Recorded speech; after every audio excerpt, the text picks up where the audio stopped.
Hi everyone, today I'm going to be reading a book called When I Am Grumpy by Michael Gordon, illustrated by Max Lauren. Josh woke up this morning to a great big beautiful day, but he didn't jump out of bed straight away. Nothing was feeling great, so he decided that he would stay right where he was. He was feeling grumpy.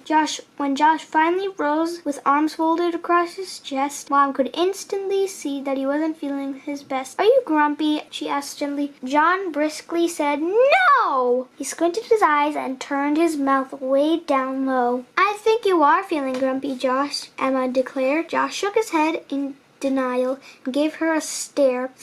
"You are so. Just looking at your eyes. Come here with me." They stood at the mirror so Josh could see. "Maybe you're right," Josh admitted, though not quite convinced. As he turned from his reflection, his whole body winced. He clenched his jaw and twisted his lips up tight. It wasn't obvious that Josh wasn't feeling quite right. "It's okay to feel grumpy, Josh, if it's not good or bad. It's just one of those things we sometimes feel," his dad said his dad. "Feelings come out and go for all of us. It's not a big deal, but it's good to understand what makes them seem so real. So we'll be detectives and find out why you're moody," Dad said. "We'll find out how your body feels and examine your head.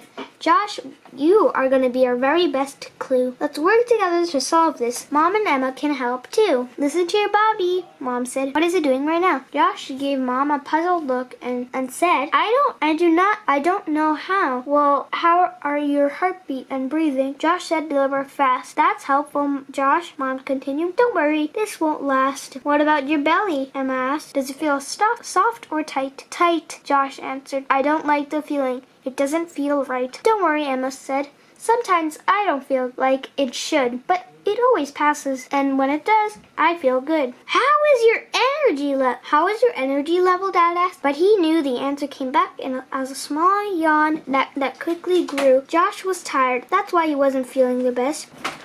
Daddy Jew makes people grumpy. Josh just needed to rest. "We solved the mystery. Well done, detectives," Mom said. "Now you can do things that make you feel better. Instead, we can suggest things to help move grumpy mood along. You could sit quietly and listen to your favorite song. You could do some coloring," Emma added, "or have a rest. When I feel this way, having a snack then coloring works best. Once you know the cause of your mood, there are always things you can do. Now you know how to feel better the next time this happens to you." The end. I hope you enjoyed this book, and I hope to see you in my next video. Thank you for watching. If you like this video, please subscribe to our channel, comment your opinion, and give a thumbs up. I'll see you in our next video. Bye!